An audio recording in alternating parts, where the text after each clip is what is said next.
boyfriend.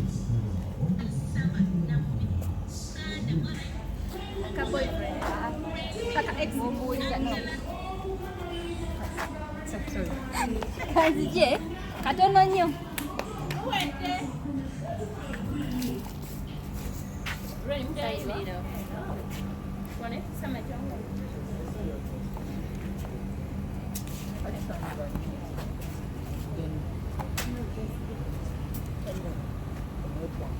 Genda. Bwe basibamira amalala. Bwatyo. Telefoni nakawunye mudiri 6 wa 10 mpaka 11 adini Angella Summer Ugandan omuwala yasoose ku social media by the way okubanga banominatinze award East Africa.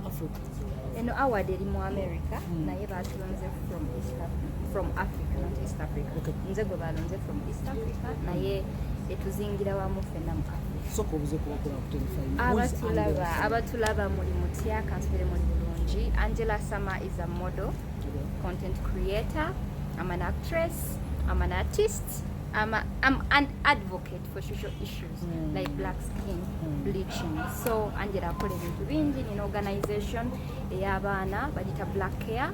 So how do you feel for this nominating? I feel really happy because mu bantu bonna ne balonda nze abantu benwana nabo bantu b'amaanyi mu nsi zaabwe. So I feel so good and mpulira bulungi nti this time nze ngenda okurepresenting Uganda. Yeah. Our internet in Uganda is so expensive. Ya bei nnyo naye twewunya nnyo. How do you get this following? I saw TikTok you have 5 million or something. Internet eri expensive naye bw'oba olina kyoyagala oteekamu. So data olaba tubeera naye just kunyumya mboozi osobola omufuna okupostinga ebintu bigenda okuyamba.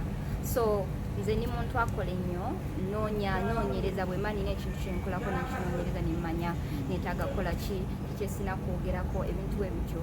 So kyetaagamu ka energy naye nga okisobola okikola. What is your audience? Uganda outside? No, audience yange actually esinga kubanga ku top 5 countries abantu abanfollowinga ku TikTok kuliko USA, United Kingdom, Philippines, kuliko South Africa, then Uganda yesembayo wansi. Kiba kitegeeza abantu bandaba all over the world. Abantu bandaba kuva mu nsi ez'enjawulo. Ensonga lwaki okebera osangayo. Are you proud of your numbers? Kuba, I don't know, are you proud kuba tokyuka na kukyuka? Angella Summer omusanga wali tosobola kukkiriza nti yono ku TikTok alina millions 5 and other platforms. Why? Like, lwaki tokyuka mu vibe nga gwosigala gwe? Nasalawo okubeera nze. So okwekyusa tekigenda kunnyamba. I think abantu banjagala nga bwendi n'ebyennina ebindiko. So saagala kwekyusa kubanga kibaagala ate nange mpira bulungi okubanga neeteekayo nga bwendi ate okweraga nze tekunkolera lwa nsonga ndi muntu ng'abantu abalala. Tulabye nnyo ba socialite abayimba ab'enjawulo ba actress ba actor nga batuuka ekiseera ne bakwatako mu kizigo. Osigadde kunakyo nga bwe nagambye ndi advocate for social issues. Mu nsonga ezo ezirimu wakati mulimu skin bleaching sikkiririza mu kweyerusa kubanga oba wejjako olususu luno tomanyi kigenda kutuukako kansa bintu bingi ofuna olubuto nga weeyerusa ebizibu byebakozesa birimu chemicals ezitali nnungi ku baana. So I'm promoting it abaana baffe abato baleme kukula nga balaba ti option yokka. I think osobola okuba omulungi obanga onyirira nga weefaako mu kalayo. Sensitize ba celebrities ababikozesa. Anze saagala kulumba muntu yasalawo kukyekola n'agenda neyeerusa simulinaako obuzibu wembulina abantu abali promotinga abaana baffe abato okulaba nti eyo option yokka oba oyagala kuba mulungi si kituufu. Katonda takola nsobi yakutonda nga bw'oli. I think osobola okuba nga weefaako bwefi. Just take care of yourself. Tokyusa kalayo. Twasooka kumanyira mu kuyimba ne watutumuka nnyo bino ebya TikTok n'ebirala. What happened with music omuwumuzaamu twasemba nnyo ng'oli mu stereo. I don't know what happened. Are you still there? Music, how far? Music nkyamwagala kubanga ekirooto tekituuka kati naye nga wabaawo priorities ezibaawo zoba olina osooka okukwasaganya. So for now music nyinza okuba sifulumya but ekitegeeza nti bwenkeera kumakya nenfulumya ate abantu beekanga. No, Right now nina ebintu bingi byenkwasaganya nayo. If I get a chance to record a song, I'll be happy to share with my fans mpaka tina audience eyinze kikyengeza. Okay, let's talk about engeri gye bagenda okulonda awards zino kuba tulina okumobilizinga bannayuganda tebatukana achieve that award. So bategeeze tulonda tutya and more about those awards. Kati awards zino oba oyagala kunonda ku social media platforms zange zonna nkozesa Angella Summer Namubiru amanya gonna asatu oyitirayo mu bio yange mulimu link ogiklikingako n'ogenda nononda. Oba tomanyi engeri gy'onondamu nataddeebu videos nembupiininga mu Luganda ne mu Luzungu, so osobola osooka n'olaba ka video nomanya kyogenda okukola then n'ogenda nononda. Omuntu omu asobola okuwotina emirundi 25 olunaku. Osobola okukozesa essimu ez'enjawulo oba oyagala kunonda more for me to gain votes in my community. So osobola okukozesa essimu ya mukwano gwe, ya girlfriend we, ya daddy wo, woti odamu. You're promoting Uganda in a point of Maui, but I don't simanyi tebakutekanyo oba simanyi oba weefudde pass wadde simanyi oba weefuddeko arenno like why not involved like this twice why promoting Uganda? Anti tourism togenda nze ngikola nga nze kubanga nkyagala, teryantuma teryansasula naye sigenda genda kyewe nga tewali yakimpade. I think waliwo ab'obuyinza ababikwasaganya singa amansobola okwogera nabo, maybe we can work together because I have the following.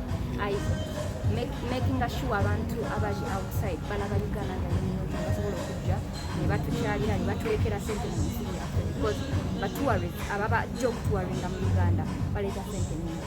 So wabayo omuntu nga tusobola okikola ffenna, I'm happy, but for now nkikola ndeka. Ojavuga bino ebintu bibiri kuba otugamba ebisiki wasooka bamwenyereza n'ovuga kino bonna fulumya oluyimba tebakiraba nga surprise bonna bivuga bibiri like kuba binyonyanja ebingi. Ku social media okola kasabukanya omanya kikyoyagala, so we mugooliyo olina wotasobola kugenda olina wosobola okugenda. Bwe mba nga nsobola okukwasaganya okuba modo ng'ate ndi content creator ndi youtuber bintu bingi, I think sirina limit nze nga nze omuntu nzikiriza nti bw'oba osazeewo okukola ekintu osobola okikola kakibe kinene kitya. So that's why right now sinayimba kubanga nkyalina ebirala byenkola byenkola basayi bwetuuka ki abasana tebakitegeera TikTok esasula. TikTok esasula naye olina okuba nga olina PayPal ate oba olina okugenda live kubanga mu Africa oba mu East Africa mu Uganda tetusobola kukozesa PayPal ate mu nsi endala babasasula. What is PayPal? PayPal eba account nga bw'olaba bank nga actually online bank. Kati PayPal sente ozipata n'osindika PayPal then naye wano tetulina enkola eyo bw'ofuna PayPal watusasindika yadde okusinga. But of course oba mujagujagu oyiiya n'ofuna emikwano tukimanyi nnyo nga tetunafuuka kyetuli obulamu oba tebunabeera bulungi. So biki byosobola okugamba era abantu ebikyusa obulamu bwo eri famire yo abooluganda lwo and all friends of the community related with you biki ebimu ebikyusa okubaojoininga TikTok omufuna numbers? nina emikwano nfunyemu emikwano saawa zino I attract a lot of people because I have the following and I'm sure obulamu gwange basibye entunda ogwo mulimu gwange sinasooka kulala nsi yonna okitegeera ne bweba kamera teziriwo ekyo mukikola nina abantu betufaako okitegeera tetaaga kujanira kanje nina okugamba obusembayo bambi munonde at least tugezeeko tulemererwe naye nga tugezezaako and I love all my fans mwebale kunjagala. I appreciate all your love. Nyoka tegulani gwotya. Lwaki ombuuza? Wamma tulonde.